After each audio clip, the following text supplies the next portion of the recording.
Welcome, everyone. Thank you all for being here.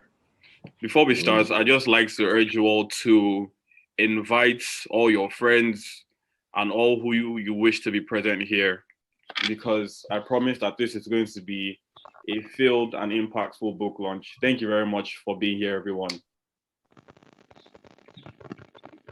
Thank So, you.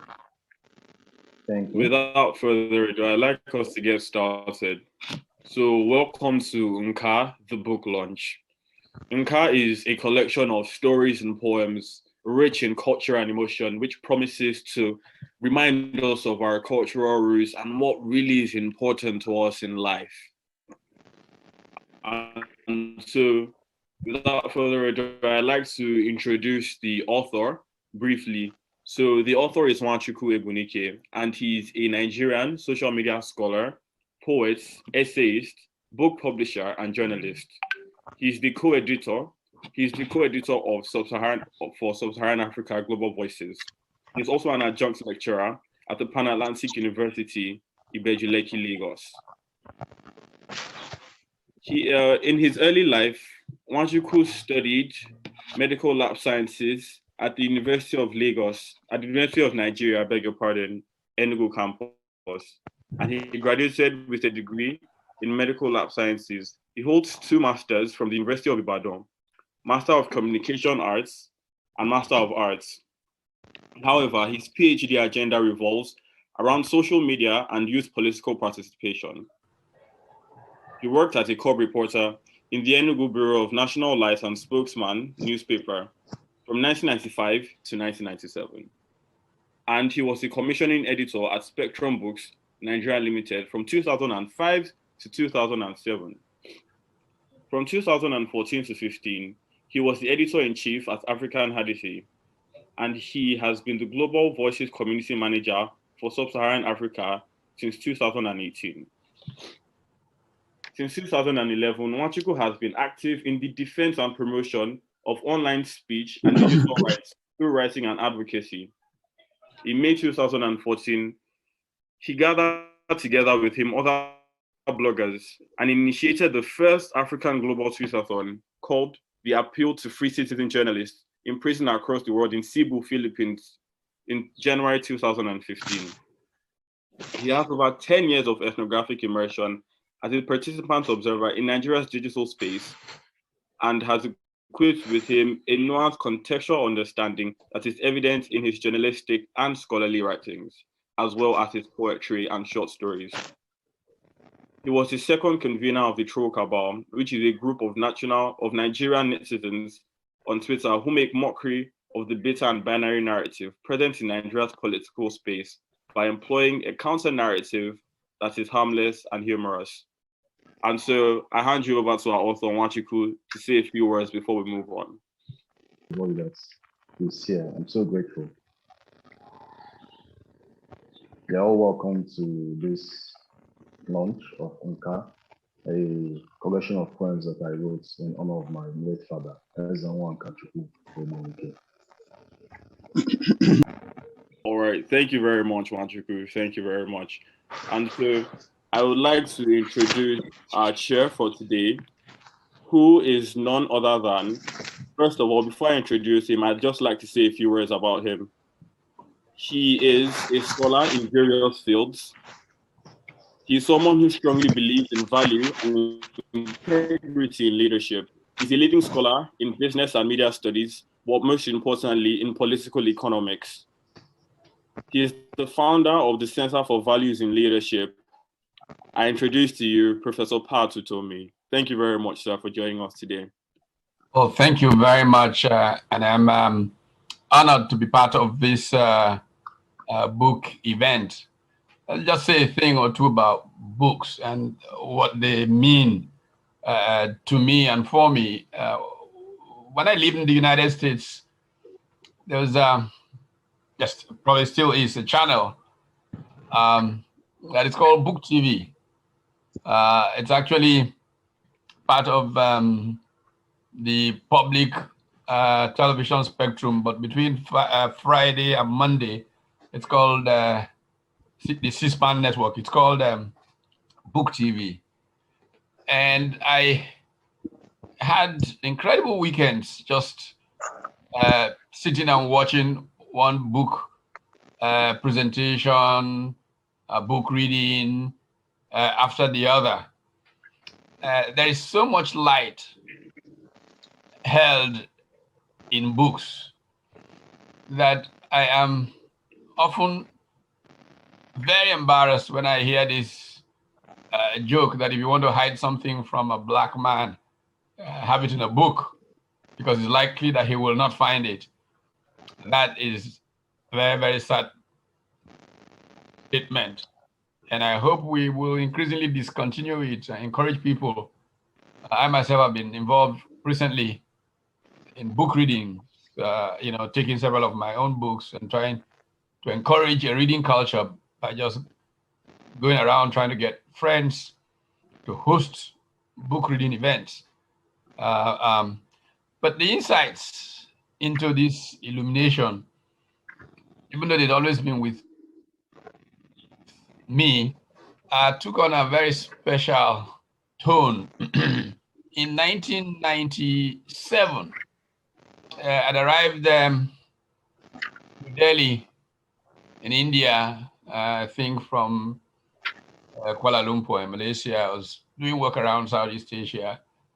And a little habit that I have is as soon as I checked into a hotel, I tried to find out where the nearest place I can go to worship is. So I approached the desk at this Inn on the Park Hotel in New Delhi and said, where do you have a Catholic church around here? And the fellow was staring at me. The concept of church just was not in his lexicon. He couldn't figure it out. And he went to another person, Then eventually somebody said to him, he's talking about a Christian temple. Christian temple. Oh, then he described the direction. I get out of the hotel, turn right, go left, go. So as I kept going, hoping that I would find what I was looking for. And indeed, I did find what I was looking for. But what struck me, has never left me since that day in 1997, is what was, emblazoned in the entrance to this Catholic church in New Delhi as a candle loses nothing when it lights another candle. And then, it just stayed with me. How much a duty we have to light other candles. And in this struggle to light other candles, a number of things will come to play. But very importantly, we should never, never cease to try and light other candles. Nwachukwu Egbunike's Nka can immediately generate different kinds of thought. And first thing that you actually think of someone like me, seeing it was Nka in Igbo, aging. That was my first reaction about aging, which is really a subject I am myself trying to explore, aging. And at this time, when I find that some things I used to do very easily, I can't do it anymore as easily as I used to. But obviously, this is not focused on aging, but on the emotions, pain, the reflections on some experience. And I think this is truly a powerful way to communicate. I will leave insights into how this comes through to the reviewer of the book. But I'd like to thank all who have joined this book presentation event and to compliment and congratulate Nwachukwu for the work that he has done here. And I hope that the power of the emotion that is captured in going through these pages will motivate action. Action in different directions to make the world around us better than we met it. I have a view that the purpose of being is to become a co-creator with the creator and move creation towards its perfection. And I do hope that we can all take away from this co-creation orientation so that we can have a more meaningful, more powerful, more enduring impact in our world. So my congratulations to Nwachukwu, and I like to invite us to sit back, be part of this, and to do something about it. I also want to say that I'm very pleased that the proceeds from this effort will support a very important center that is in Ibadan that I have known for many, many years, and I am hopeful that those who join and make that happen will be contributing to this same impact on our world. So thank you also very much, and I look forward to the rest of the proceedings. Thank you very much, Prof. That was very insightful, and we're all grateful for that. So right now we have the book review, which will be taken by Ifetinachi. Hi, everyone. Good morning, this beautiful morning. It's a pleasure to be here, to have the honor to review Nka by Nwachukwu Egbunike. I'm going to start with a little chant, incantatory in the sense of my own way of beginning this review of this beautiful book. Hapụ ihe niile tara n'abalị ka ọ bụla anwụnta. Nwa bịakene bịakene bịakene. Hapụ ihe niile tara n'abalị ka ọ bụla anwụnta. Nwa bịakene bịakene bịakene. The English version would be, let everything that has beaten us in the night be assumed to be a mosquito. My child, come, come, come. Allow anything that beats you in the night to be assumed the mosquito.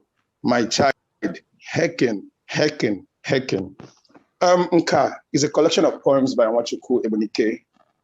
Nka is Igbo word for craft, for the gift of creation, artistry, innovation, represented by that Igbo god or deity called Ikenga. Ikenga is Igbo god of industry, Igbo deity of gift and talent. And here we are with a beautiful book. And I'm going to begin from the cover page. A lot of times people review books, they jump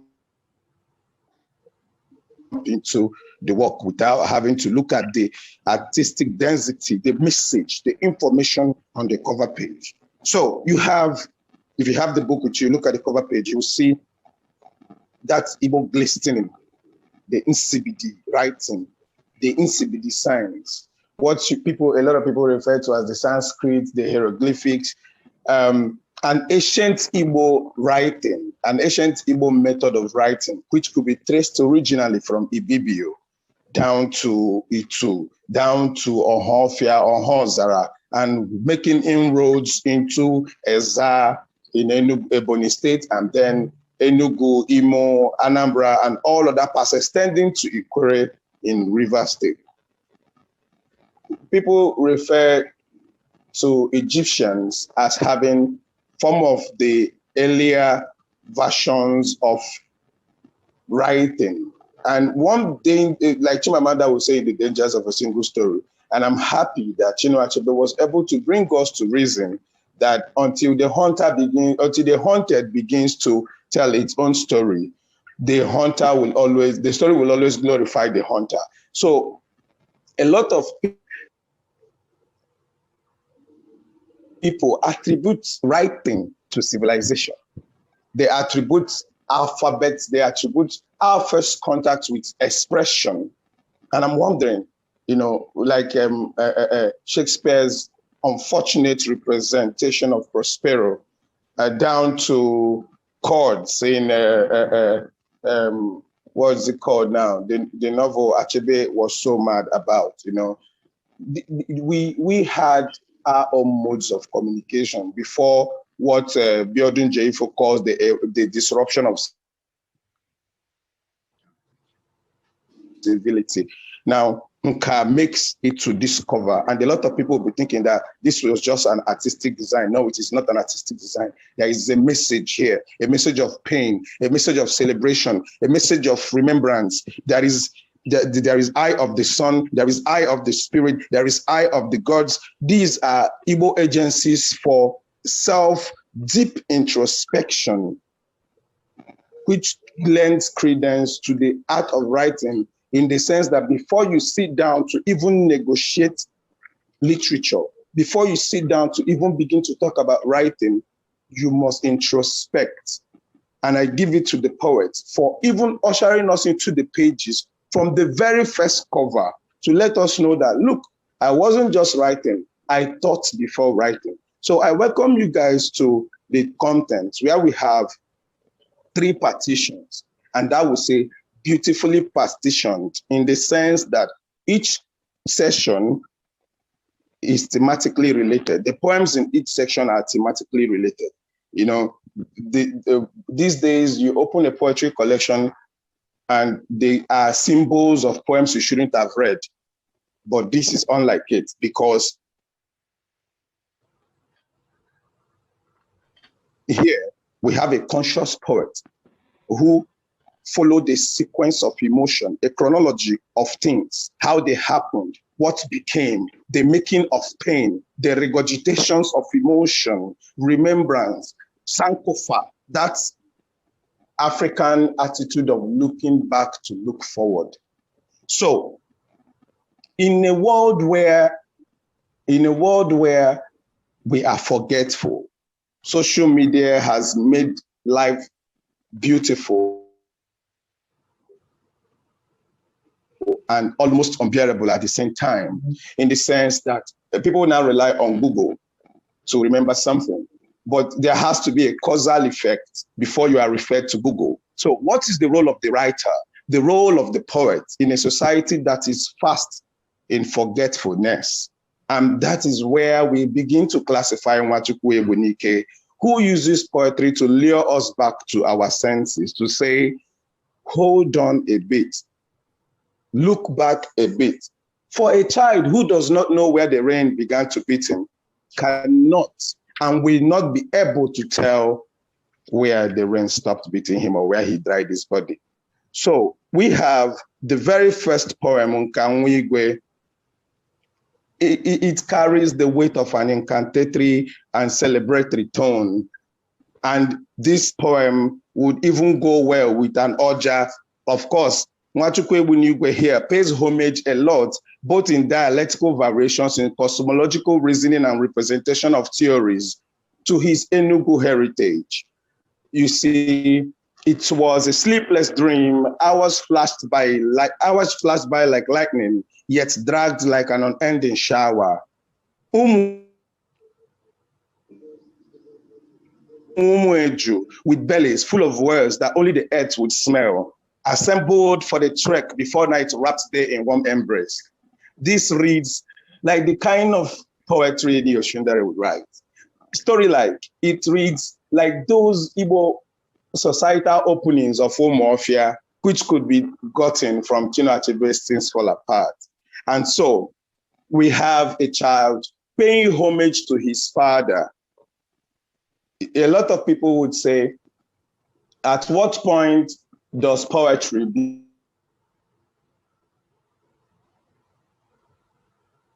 become the dreams of the society?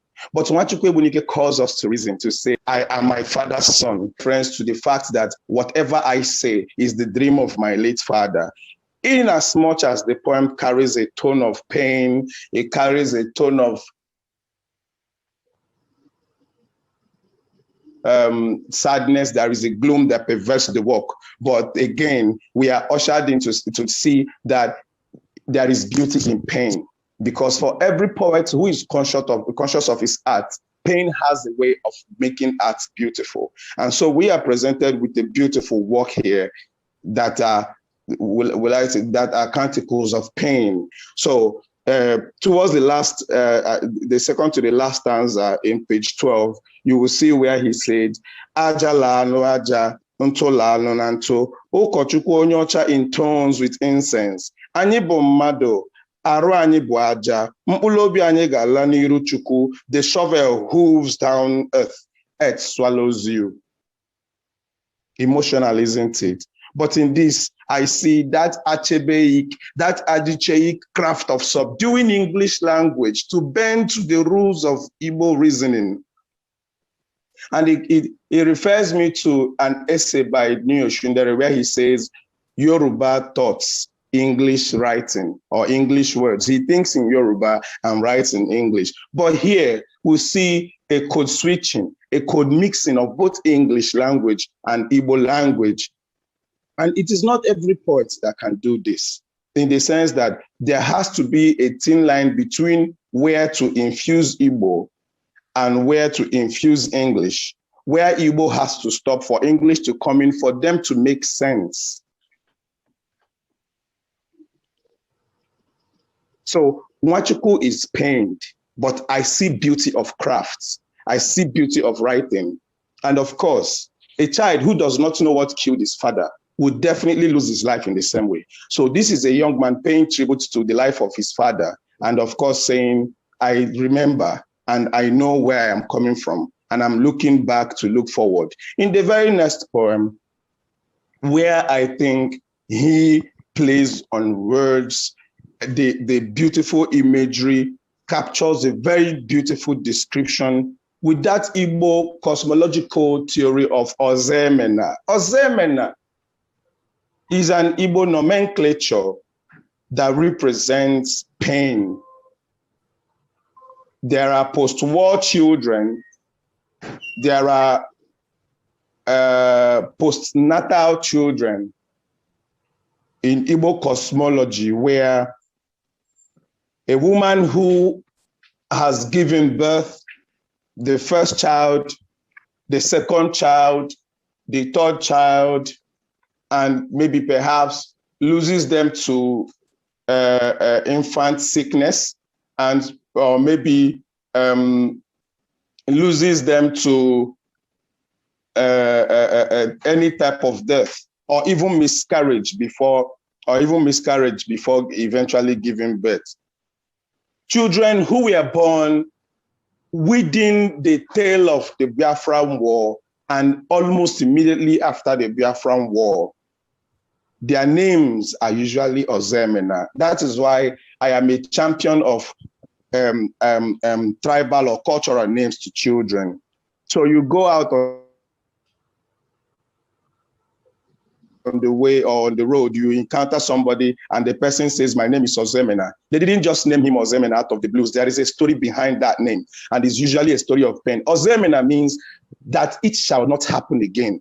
May this evil not befall us again. May this pain not return. So those Igbo mothers and fathers who lose one child, second child, the third child, and then the fourth one comes, after a lot of prayers, sacrifices, and offering, you will hear Ozemena as a name. It is totally different from the same theory of Ogbanje and Abiku. Ogbanje and Abiku are particularized in the sense that it is one child that keeps coming and going.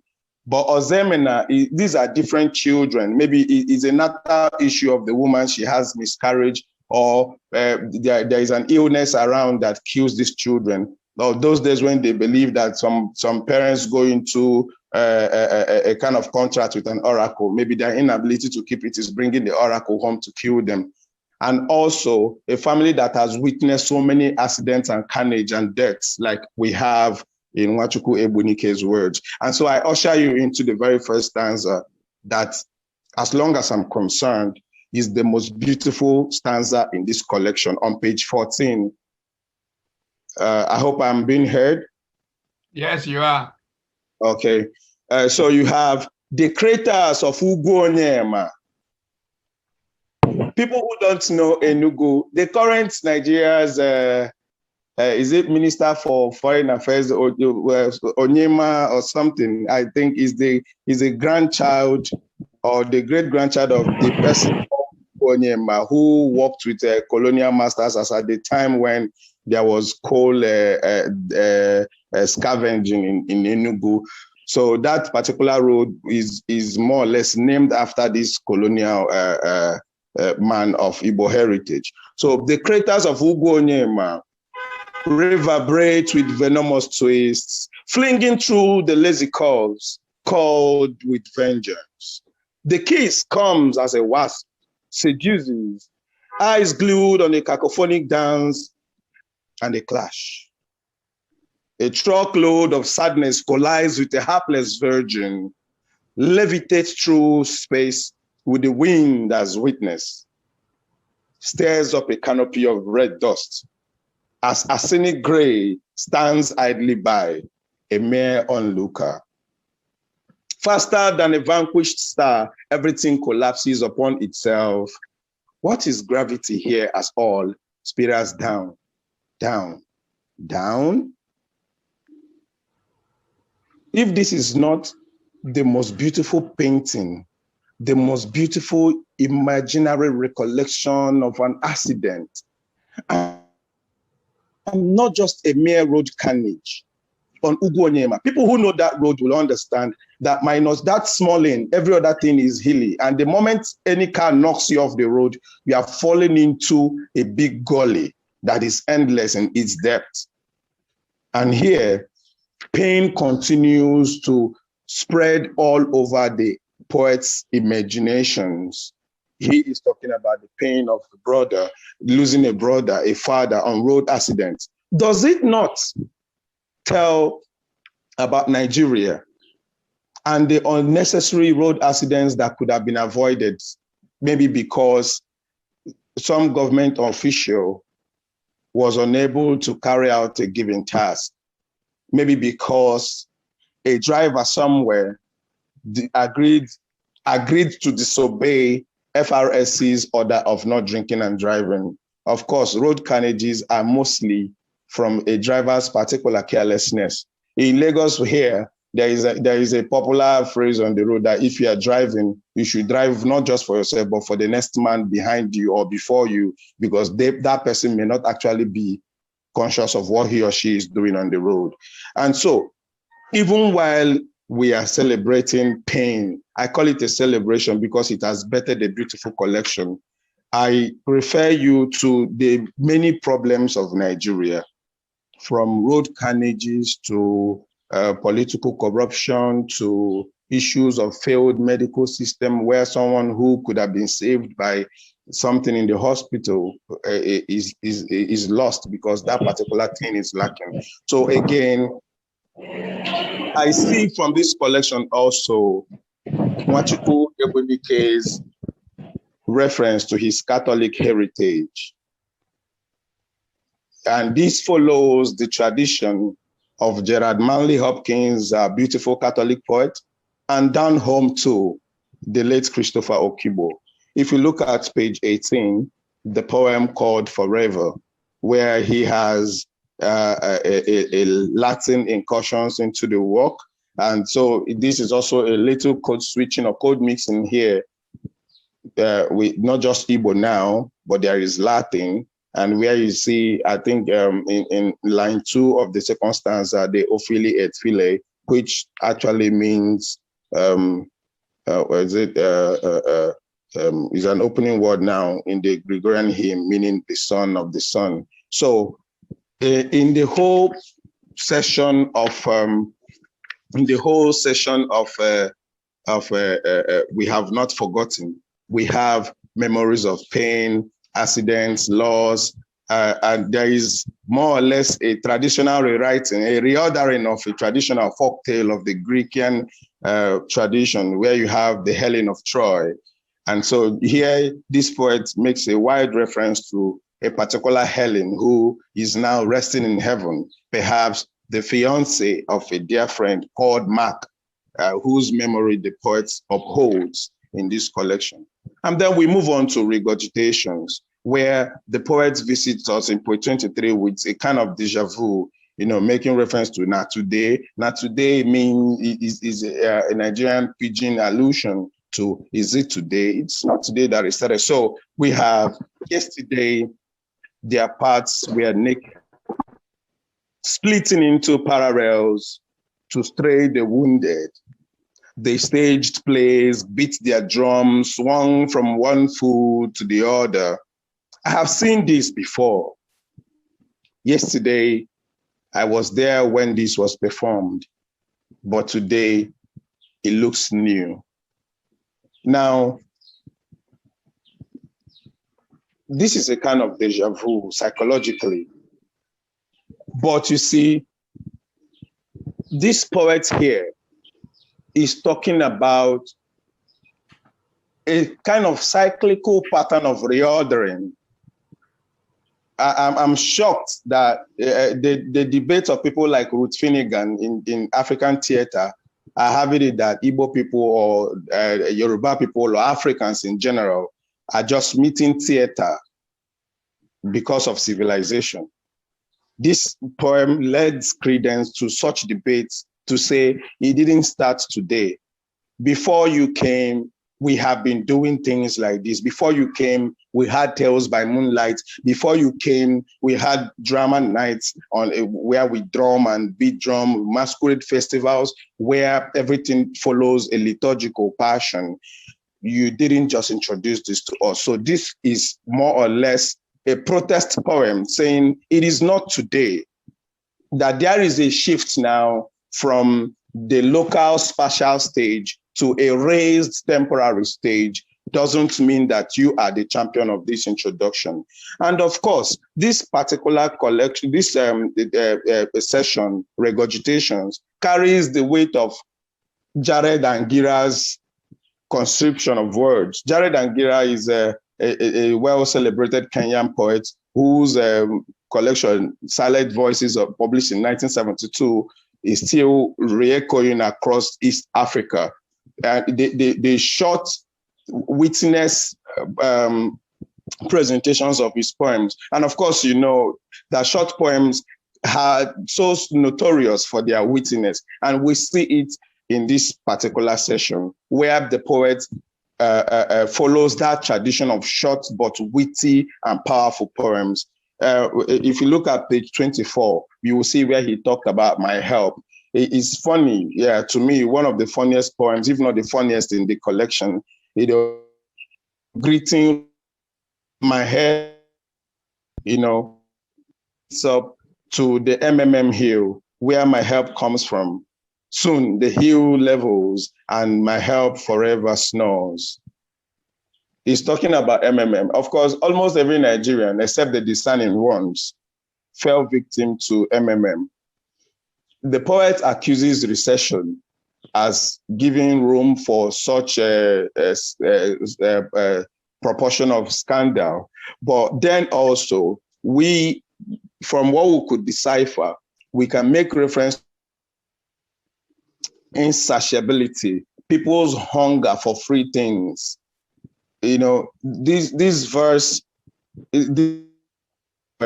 carries the weight of Psalm 121. I look up to the hills. Where does my help come from? My help comes from the Lord who makes heaven and earth. And so a lot of people, we are so confident that MMM won't fail them. And so one day, before people could say Jack, stories upon stories upon stories started pervading the air. Husbands lost wives, wives lost husbands, the relationships were broken, people fought, and all that and all that. Now, we have a collection that breaks a lot of rules. Nwachukwu Egbunike strikes me as a very subtle revolutionary, a very subtle Protestant, despite his encoded messages here and there.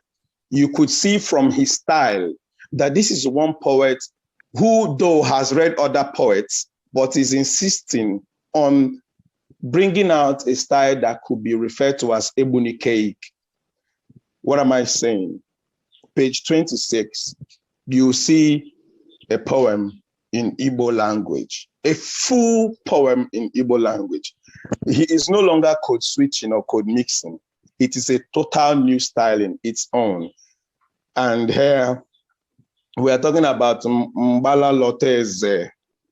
If I don't get it correctly, it is not because of my inability to speak in Igbo, but because, of course, you know that Igbo dialects vary. I'm from Imo State, and the Enugu dialect is quite difficult for somebody like me. Now, he didn't just put up an Igbo poem. He brought up a slight, what I would call, even though it carries almost the same weight and meaning, but if you follow the true theatrical practice of translation, you will know that there are some words or lines that were missed, but he provided a translation by Abialum Kisikem Isinwa onye isi ka mbụ abịakwutere m isi ya ndụ adalụ m n'ụkwụ gị na-arịọ gị ka m fụ gị n'anya ka m welu anya gị wee fụ gị eze nwe ụwa lee m a 21st century reordering of Idoto. I do not know what else it could be. Not in the sense of they are two different things. Idoto was soliciting to a mother in the Idoto River. This particular poet here, the person here is referring to the big God in heaven. But it carries that same tone, that same soberness, that for redemption. And so we have a poet who is beautiful in his orderliness, in revolutionizing what we call a 21st century poet who does not follow rules. Of course, rules are meant to be broken, aren't they? It leads us to page 31, where I keep maintaining that this poet is highly influenced by his Catholic heritage. You recall, of course, the 7 Beatitudes. And so now there is in which this particular poem carries a new tone, a revolution in its entirety. Are we going to call this Beatus, or are we going to call this Beatus? But in any way we want to refer it to, we are not going to have a Beatitudes. But here, from second stanza, say, blessed are those free from the slavery of wealth, from the bile of poverty, from the chains of avarice. Blessed are those who complain not, compile not offenses, seek no compensation. This, again, brings Nwachukwu Egbunike to the courtroom of revolution, in the sense that Nwachukwu Egbunike took that Bible verse to give us a reordering that will capture the true essence of the 21st century. I was fortunate to be in a gathering where some philosopher was arguing about some of the hackneyed instructions in the Bible that no longer that is no longer attuned with the current happenings, with the events of the 21st century. In as much as I do not totally agree with him, because there is a depth with which one is supposed to read the Bible. But here, the poet is saying, okay, he wasn't there in that conference. Nwachukwu wasn't there, but he's saying, okay, if you so wish that we have a new method or a new approach to some Bible verses in order to have a full understanding of our recent happenstances, here you are. So I wouldn't want to keep taking much of our time. So I want to finalize by saying that Nwachukwu Egbunike is a poet that has read other poems and other poets, because a lot of people are so engrossed in their craft that they only take up their works to say, yes, I'm writing a poem and I'm a good poet, my words are there for me and all that. But if you look at the references from the Greek gods to the Igbo gods to the Yoruba gods to the geographical space that the poetry covers, to the emotional style in approach, you will understand that here we have not just a poet, but a teller, an enchanter, a traditional raconteur who nitty-gritty of his people and weaves them in, even ashamed. A lot of people take glory in saying how to speak in Igbo. A lot of people take glory in saying, I am not writing Igbo. But here, he didn't just give us a separate that is detailed in Igbo. Rather, we have both a mismatch of both Igbo, English, and incursion of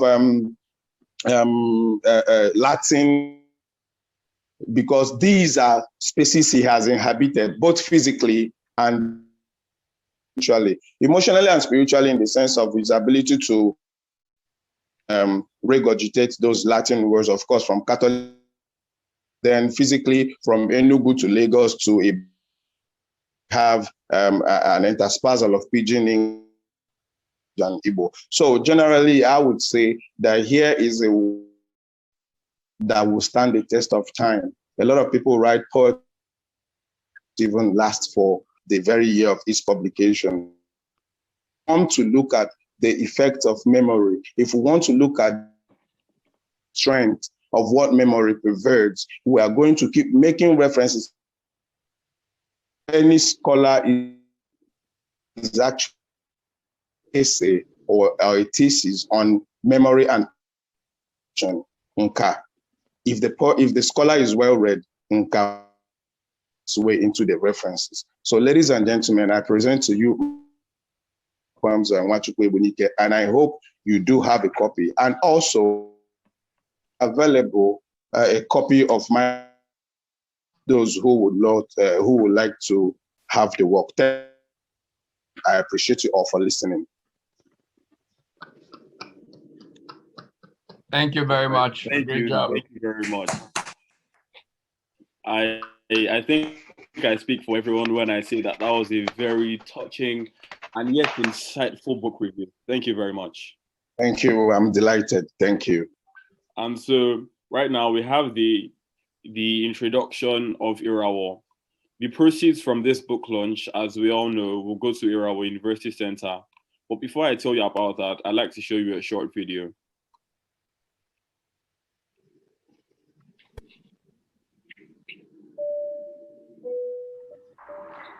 Ladies and gentlemen, this is your Captain IBK. Welcome to the DJI Mavic Mini Virtual Flight to Irawo. Be sure to fasten your seatbelts as we foresee a mild turbulence ahead.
Thank you very much for that video. So before we progress, I'd just like to say one or two things about Irawo University Center. So to cut the long story short, I'm sure you already have an idea seeing that video of what Irawo is all about. But from a personal point of view, as a former resident, I'd like to say that Irawo is an embodiment of hope. It's a place where people get inspired to do more, to be the best versions of themselves. And so we can only understand this by actually being a part of this development that the society so dearly needs. I mean, as a former resident, when I left the center, even as a student, I was able to see the difference in countenance, in thoughts, in reasoning, in behavior between the residents and those who came in contact with the center, as well as other students. More importantly, as a member of society now, the difference is very glaring, and we more so than ever right now in this country need reformation, need rehabilitation of the mind and of the soul, and that's exactly what Irawo does for young people. So Irawo is an investment not just in people, but it is a constant investment in the future. I remember my first time getting in contact with the center.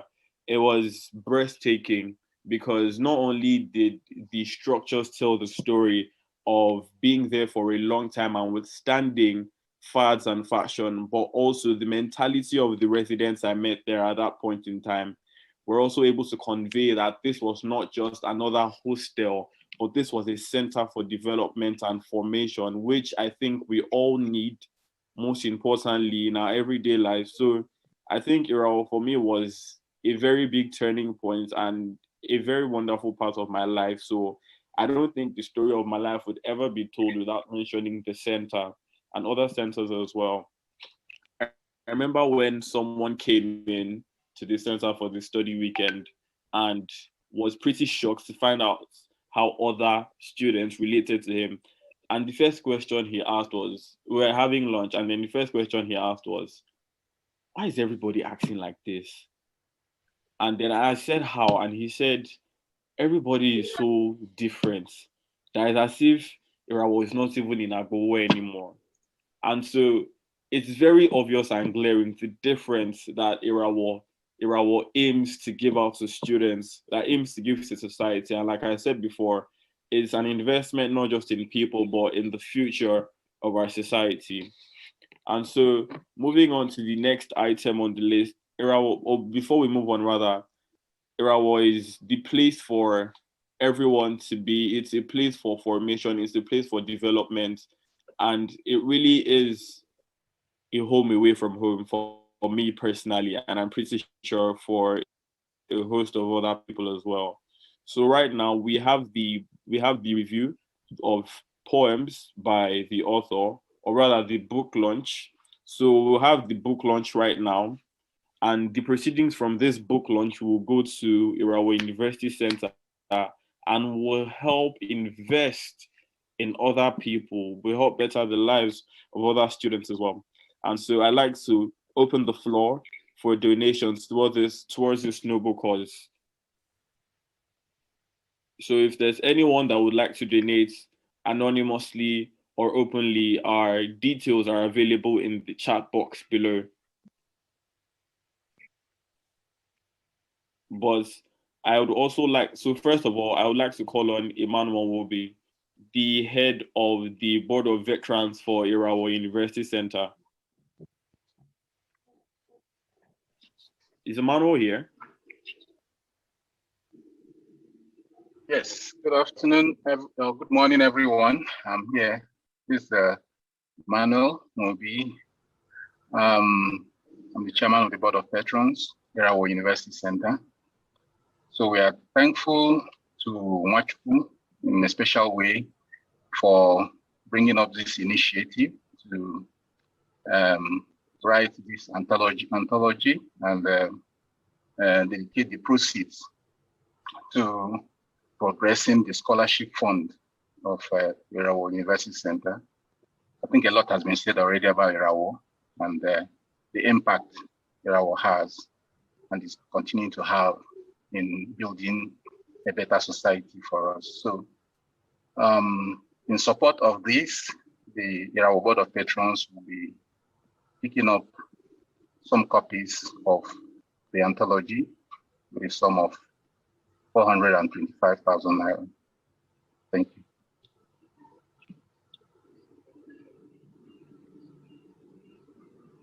Thank you very much, Emmanuel. Thank you. And so I'd like to ask, before we move on, is there anyone, I can see some people have requested anonymously for the details. So there's that, but is there anyone who would like to also donate publicly? If there is, please kindly signify. And if you would like to donate anonymously, please, you can get our details in the chat box below, or get in contact with the author or other members of the forum. Okay, some people are requesting anonymously. All right, thank you very much. So to move things forward, we would have one or two poems recited by the author himself, Nwachukwu.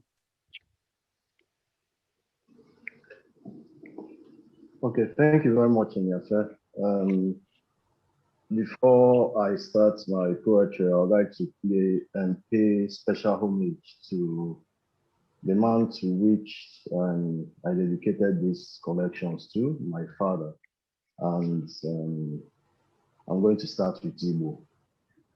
Nwezaroli, Nwachimedi, Nwawezubi, Nwandedaku, Nwaguawo, Egbunike Agụ, Igwe Egbunike Sajin, Ezenwa Onitsha, Igwe. I'll read a couple of poems. The first is on page 14, Ozemena, and I wrote this after as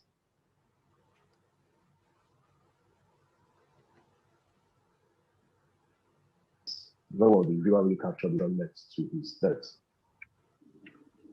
The creators of Ugwuonyema reverberate to venomous streets, clinging through the lazy chords, called with vengeance. The kiss came as a warp seduces, eyes glued on a cacophonic dance, and a flash. A truckload of silence collides with a heartless virgin, levitates through space with the wind as witness, stirs up a canopy of red dust, as a scenic grave stands idly by, a mere onlooker. Faster than a vanquished star, everything collapses upon itself. What is gravity here? What is gravity here as all? Spills down, down, down. There is no time. The shuffle of feet saying, Ewo Chineke mo. Hesitation repels, but curiosity pulls. Silence is a lie. I pull him out from the compost till and blood, out onto the highway to face the sun. But death sees it all, swoops down now, picks up his pace.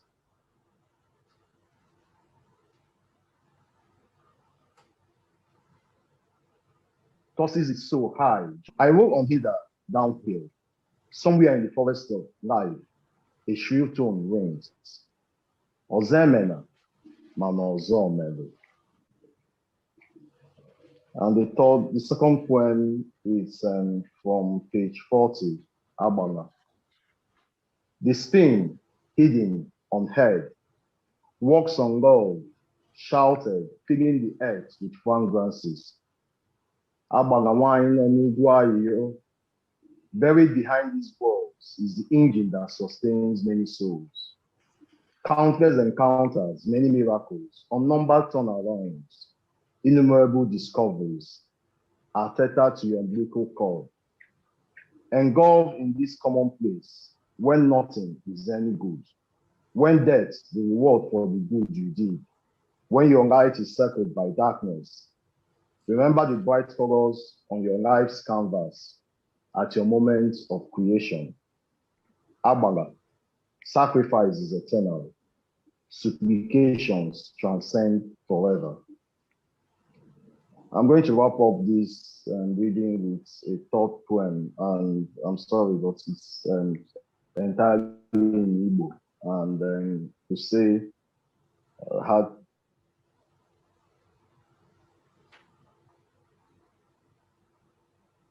that he created. So it's titled Chukwu Enestina.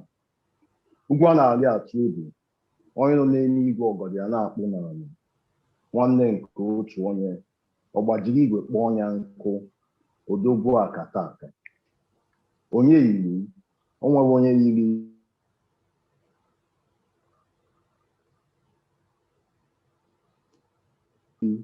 onye dịka nwaanyị ajadu, nna ndị na-enwere na onye kpawara osimiri, Chukwu Enestina na ụmụ ya na ụmụnne. O nwere ife nyere nke were ụmụ Izrel nri na ịkpa, nke merụ mmiri ọwụọ mmanya, nke zuru puku pụrụ ọ dị ka emejezi ịkwa ụzọ n'ime ịkpa, ekwusie nkwugharịa, ofu onye a na-agbaru izu ịgbagharịa, ndị ajọ ife gbakọọ etinye fa nsekele fa gbagharịbazianụ, eze ka eze, eze ndị mụọma, eze ndị nna ukwu, eze kere ụwa. Daalụnụ. Thank you very much. Thank you. Thank you very much. Thank you. Thank you very much, Nwachukwu. That was a beautiful reading. So the thing about art is that even if most times, or rather sometimes, you don't understand it, you can still feel it. And I think that's one thing that connects everyone across board, is that regardless of the society or the language, if you feel it, you feel it, regardless of one's linguistic limitations. So, but before we move on, I just like to say thank you to everyone who's donated, and a special thank you to the chairman, Professor Patu Tomi, for donating generously towards this cause as well. And we would like to still remind everyone that the floor is open for those who would like to launch in any way whatsoever.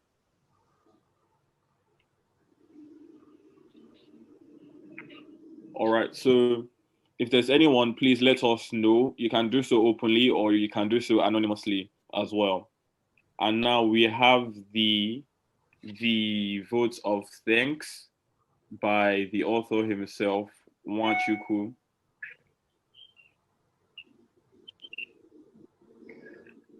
Okay, thank you very much, Inyefe. And apparently my job seems simple, to express my immense gratitude and to everybody. It says that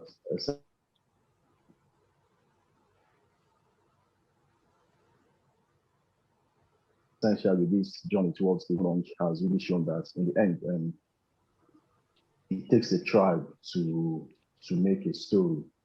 I'm eternally grateful. I mean, most profoundly grateful to Dr. Pass, Utomi, who, it's amazing because really we didn't have that much time to ask, and with barely a month's notice. You all know Professor Utomi. I know that he has a rather excruciating timetable. And yet he made out time not just to be here today, but also the many help that he has rendered behind the scene. I thank you so much immensely, sir. I also wish to thank my brother and friend, Ifesinachi Nwachukwu, for an impressive review. At a point in time, I was beginning to pinch myself. Now, this same book where I write, but it's also impressive because every literary work, once it's out, takes up a life of its own. And to a large extent, really, Ifesinachi was able to pierce through my thoughts and my emotions and everything that was represented in this collection of poems. And I also wish to thank my publisher, Wine Press Savior, my man and chairman, for taking the risk to publish me. I mean, it's a big risk that Xavier took, and I wish to thank him most profoundly. I also extend my thanks and appreciation to the team behind all this. My people, Joshua, Wilfred, Inyafe,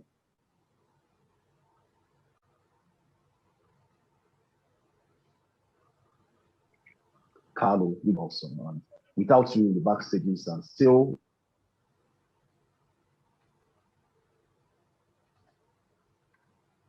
working behind the backstages now. This goes as well to my family and my siblings who are here, and Neka, Chinwe, and Obisi. My world revolves around you, and you have been a very much part of this. And so happy that finally, okay, exactly, that we're able to extend our thanks for the great life of our father for the world to see. I wish to thank every other person, Professor Chebuchi Onyemagokwe that we met and the other day, and many people, and so many guys around here. You guys know yourself. I wish to thank you and everybody that has made it today to this event.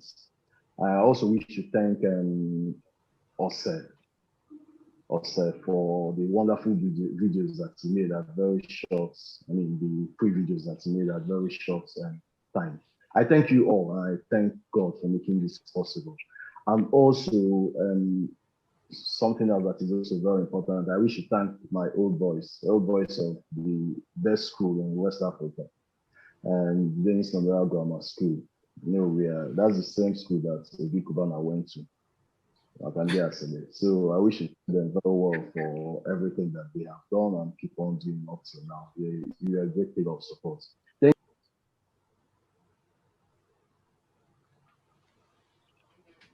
Thank you everyone for coming, and I wish you a splendid day. And please make sure you grab a copy of the book. And I promise that you won't regret it, and it will be worth your time. Thank you all so much, and have a nice day.